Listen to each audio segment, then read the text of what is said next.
एक भाजकता के नियम है, दो का रूल। मतलब कि कोई संख्या दो से डिवाइड कब होगी? जब इकाई अंक में दो का भाग जाएगा। इकाई के अंक में दो का भाग जाएगा तो संख्या दो से डिवाइड हो जाएगी। तीन से कब डिवाइड होगी संख्या? जब अंकों का योगफल तीन से डिवाइड होगा, या अंकों के योगफल में तीन का भाग जाएगा।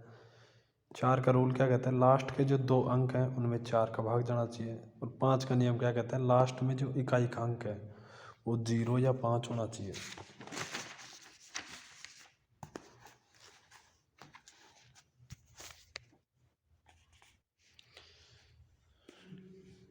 इसलिए छः का रूल ये कहता है दो और तीन से वो संख्या डिवाइड होगी तो छः से हो जाएगी। आठ का क्या कहता है? अंतिम तीन अंकों में आठ का भाग जाना चाहिए। जबकि नौ का जो रूल है वो कहता है कि अंकों के योगफल में नौ का भाग जाना चाहिए। ग्यारह का रूल ये है, 10 का तो सबको पता ही है कि भाई अंत में 0 आएगा। जबकि 11 का जो रूल है वो ये है कि सम स्थानों पर प्रयुक्त होने वाले अंकों का योगफल तथा विषम स्थानों पर प्रयुक्त होने वाले अंकों का योगफल, यानी कोई संख्या है उसमें जो अंक सम स्थान पर आएंगे उनका योगफल और जो विषम स्थान पर आएंगे उनका योगफल, उनका योग का जो अंतर है, दोनों का अंतर, जो सम स्थान पर आने वाले का योग और विषम पर आने वाला का योग का अंतर या तो 0 या फिर 11 होगा तो वो 11 से भाज्य होगी। या तो 0 होना चाहिए फिर 11 होना चाहिए।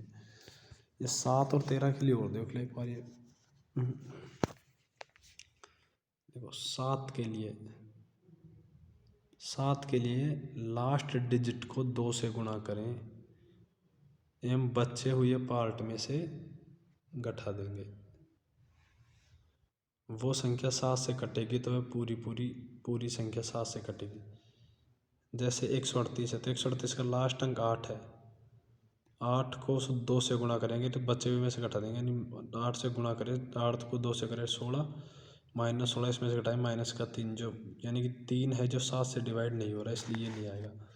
133 था, 3 को 2 से गुणा किया, 3 दूनी 6, बचे हुए यानी 13 बचा हुआ, 13 में से 6 घटाएंगे 7, यानी 133 7 से डिवाइड। ऐसे ही 119 आएगा, 119 में 9 को 2 से करें, 9 दूनी 18, यानी 11 में से 18 माइनस करेंगे तो माइनस का 7 आएगा। 7 है जो 7 से डिवाइड है, इसलिए 7 से डिवाइड हो जाएगी।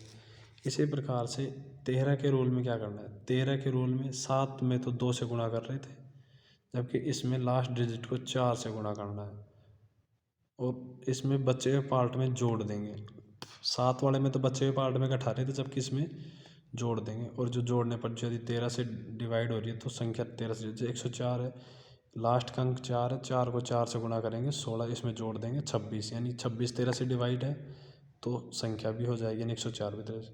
182 दो को 4 से गुणा किया, 4 दूनी 8, बचे हुए को 18 में जोड़ेंगे, यानी 18 प्लस में 8 यानी 26, ये भी 13 से डिवाइड है, मतलब 182 भी 13 से डिवाइड है। क्योंकि इसमें कुछ भी नहीं, इसमें 13 वाले में 4 से गुणा करके जोड़ेंगे, जबकि 7 वाले में 2 से गुणा करके घटाएंगे तो ये निकल जाएगा। एक छोटा सवाल दे रखा था इसमें, यदि कोई संख्या है, ये है 42 57 3 के को 72 से विभाजित किया जाता है तो के का मान ज्ञात करो। देखो 72 का क्या मतलब हुआ?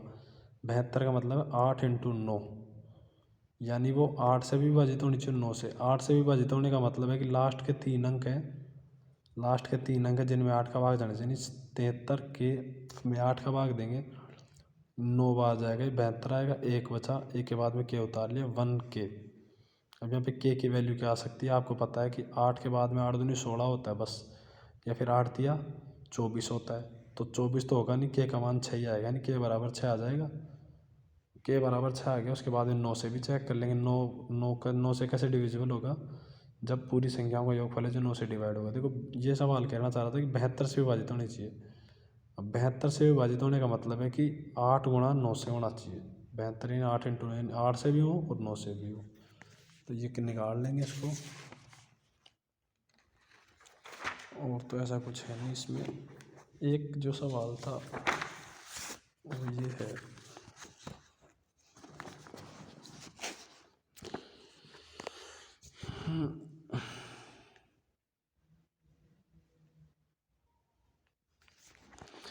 एक सवाल कह रहा था कि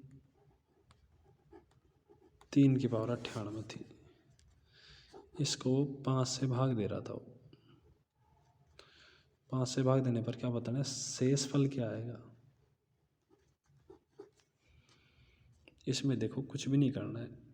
इसमें एक बार तो मैं आपको इस सवाल को करवा देता हूँ। देखो इसमें ये कर रहा है कि 3 को 98 को अपन लिख लेंगे 2 गुना में 49 बटा में 5, और 3 का स्क्वायर कितना हो जाएगा 9, 9 की पावर में 49 बटा में 5।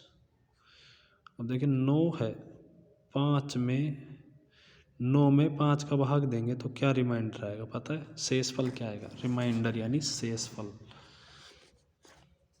शेषफल आएगा या तो 4, ये 4 है तो पॉजिटिव रिमाइंडर यानी प्लस का रिमाइंडर। नेगेटिव रिमाइंडर क्या होगा, नेगेटिव रिमाइंडर इसका -1, -1 इसका नेगेटिव रिमाइंडर होगा। अपने को -1 ही लेना था, यानी -1 की पावर 49 बटा में 5। अब देखो -1 की पावर 49 है तो माइनस माइनस में है और इसमें पावर भी विषम संख्या में है, तो इसको चाहे कितना ही गुना कर लेंगे माइनस का 1 ही आएगा। यदि सम में होती, यदि 48 होती तो ये पॉजिटिव आ जाता -1। कुल मिला के ऐसे है जैसे -1 की पावर यदि 2 है तो पॉजिटिव 1 आएगा, क्योंकि -1 गुना -1। और यदि -1 की पावर 3 है तो -1 गुना -1 गुना -1। अभी 1 को 1 से करेंगे, -1 को ये तो +1 आ जाएगा गुना -1, इन दोनों -1। इसलिए यदि -1 की पावर यदि विषम है तो संख्या माइनस में आएगी, और यदि सम है तो 1 आएगी। यानी -1 की पावर 49 बटा में 5 था, तो इसको क्या लिख लेंगे -1 बटा में 5। और -1 बटा में 5 का मतलब है कि ये तो इसका नेगेटिव रिमाइंडर बचेगा, पॉजिटिव रिमाइंडर इसका क्या है 5 में से घटा देंगे 4, इसका शेषफल आएगा। ये सवाल का आंसर है। इस सवाल को मैं ये से समझाना चाह रहा हूँ। देखो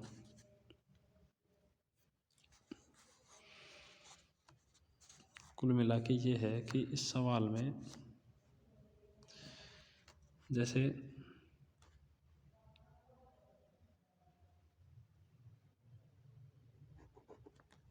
19 है,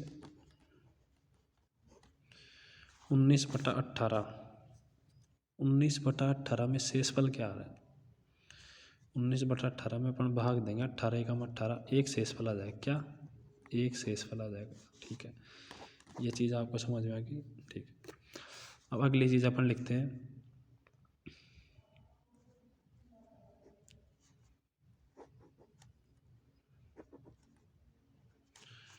39 बटा 18, तो शेषफल कितना आएगा 3 आ जाएगा। शेषफल कितना आएगा 3 आएगा यहाँ पे शेषफल। देखो अपन, और अपना यदि यूँ लिख दे इसको 36 बटा में 18, सॉरी 36 रहने दो, 34 बटा में 18। अब 34 बटा 18 में देखो क्या सीन है, 18 दूना कितना होता है 36 होता है।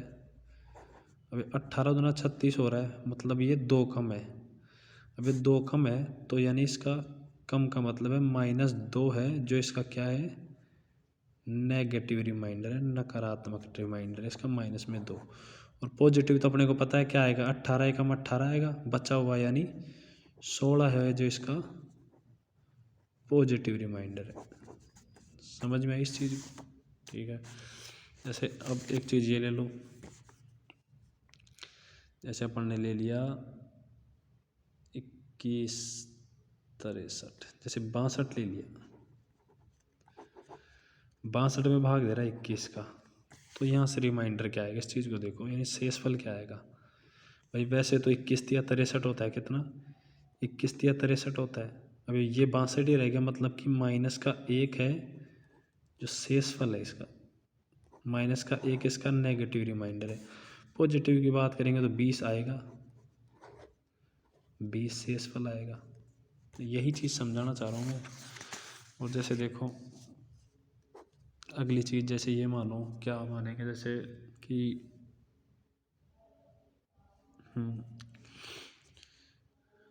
जैसे 14/15 है, 14/15 तो अपने को पता है यहाँ से माइनस का एक तो क्या है, नेगेटिव रिमाइंडर है, माइनस का एक, क्योंकि 15 में इसका भाग जा नहीं रहा है। और यदि इसका पॉजिटिव रिमाइंडर की बात करेंगे तो 14 आएगा। जैसे कि अपन अगला सवाल और ले लें। अगला सवाल मान लो अपन ने ये लिया क्या,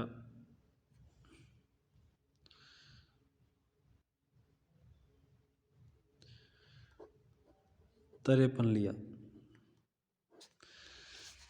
यदि अपन 53 में 14 का भाग दे रहे हैं तो देखो 14 चौक 56 होता है, कितना, 14 चौक 56, ये 3 कम है, मतलब माइनस का 3 क्या है यहाँ पे, रिमाइंडर है, ये नेगेटिव रिमाइंडर है। और पॉजिटिव रिमाइंडर की बात करेंगे तो 14 थी 42 और 42 और एक ये, यानी 11 इसका क्या आ जाएगा, पॉजिटिव रिमाइंडर आ जाएगा। इस चीज़ को समझ ले अच्छी तरीके से कि नेगेटिव रिमाइंडर और पॉजिटिव रिमाइंडर क्या होता है, क्योंकि शेषफल प्रमेय में यही चीज़ काम में आएगी। अब जैसे देखो कई बार अपने को सवाल दे देता है क्या, और अपने को सवाल दे देगा ये कि जैसे 67 की पावर 67 दे देगा, क्या 67 की पावर 67 में 68 का भाग दो।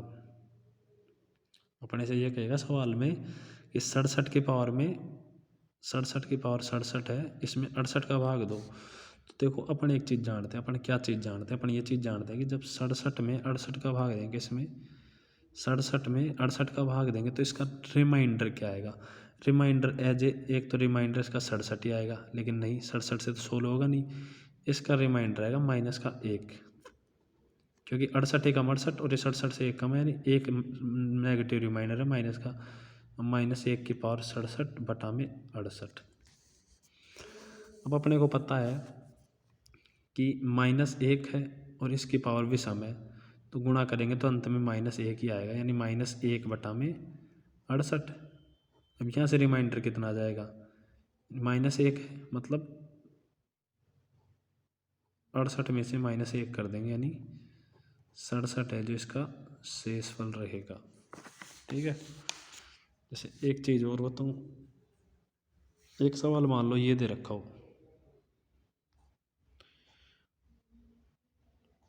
69 की पावर 67 बटा में 68, तो बताओ शेषफल क्या आएगा। तो देखो अपने को पता है कि शेषफल क्या आएगा, 68 में 69 में 68 का भाग देंगे तो 1 बचेगा, यानी 1 की पावर 67 बटा में 68, 1 की पावर 67 बटा में 68, और ये प्लस का 1 है। अब चाहे प्लस के 1 में चाहे पावर पॉजिटिव हो चाहे नेगेटिव, कोई फ़र्क नहीं पड़ेगा, 1 को 67 बार गुणा करेंगे तो 1 ही आएगा, 1 बटा में 68, यानी 1 जो बचा है पॉजिटिव, तो यहाँ पे 1 शेषफल आएगा। ये 1 है जो क्या है, ये शेषफल है, ये 1 ही शेषफल है यदि पॉजिटिव में रहेगा, क्योंकि प्लस के 1 बटा में 68 है। अब प्लस का 1 का मतलब है कि यानी प्लस का 1 शेषफल है ये, यानी 1 शेषफल आएगा। यदि माइनस का होता तो 68 में से घट जाता, यानी 67 आ जाता शेषफल। ये चीज़ है, ये हर चीज़ में लागू होगी। जैसे एक सवाल दे रखा है, देखो क्या, बटे में तो मान लो भाग तो 21 है और 21 तिया 63 और एक 64 दे रखा है, 64 गुणा में 21 चौक 84, यानी 83। देखो ये दे दिया सवाल में 64 गुणा 83 बटा में 21, क्या दे रखा है, 64 गुणा 83 बटा में, इसमें शेषफल बताना है। देखो जब 21 का भाग अपन एक बार इसमें देंगे 64 में, तो 21 तिया 63, 1 बच रहा है, तो इसका तो शेषफल कितना आ जाएगा, 1 गुणा में इसका 21 चौक 84, 21 चौक 84, 84 में से 1 घटेगा, 1 घटने का मतलब है कि माइनस का 1, क्योंकि वैसे तो 21 चौक 84 हो रहा है और ये 83, यानी कि नेगेटिव रिमाइंडर इसका क्या आ जाएगा, माइनस का 1। अब प्लस का 1 और माइनस के 1 गुणा करेंगे तो माइनस का 1 बटा में 21। अब आपको पता है कि ये माइनस का 1 है, यदि प्लस का 1 होता तो रिमाइंडर है शेषफल है जो ये किया जाता, लेकिन ये माइनस का 1 है, मतलब 21 में से 1 कटेगा तो 20 है जो यहाँ का शेषफल आ जाएगा इसका। ये है कुल मिला के एक बेसिक सी चीज़ है जो रिमाइंडर निकालने की है। मेरे हिसाब से मैंने अच्छे तरीके से समझा दिया है। और जो अगले जो यदि कोई क्वेश्चन हो तो उन्हें आप देखें और निकालें। अब जैसे इस सवाल को मैं दोबारा समझा देता हूँ। देखो 3 की पावर जो 98 थी, इसने दे रखा 3 की पावर 98 में 5 का भाग दे रहा था। अब देखो 3 में 5 का भाग जा रहा है क्या? नहीं जा रहा। और यदि बच क्या रहा है? माइनस का 2 बचेगा, नेगेटिव रिमाइंडर। अब माइनस का 2 नहीं बचाना है अपने को, माइनस का 1 ही बचाना है। तो अपन क्या करते हैं, 3 के स्क्वायर कितना होता है? 9 होता है। कितना होता है 3 के स्क्वायर? 9। यानी 98 में क्या लिख लेंगे?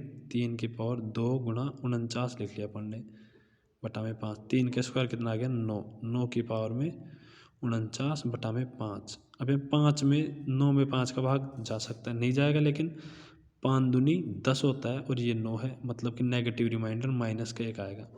माइनस के 1 बटा में 49 बटा में 5। अब माइनस के 1 का मतलब है -1 की पावर 49 यानी विषम है, यानी -1 ही रहेगा, यानी -1 बटा में 5। यानी रिमाइंडर कितना आ जाएगा? 5 में से 1 घट जाएंगे तो सॉरी 4 यहाँ पे शेषफल आ जाएगा। इस प्रकार से रिमाइंडर के सवालों को करना है। आप एक बार और दोबारा से इस वीडियो को देख लें कि मैं रिमाइंडर कहना क्या चाहता है।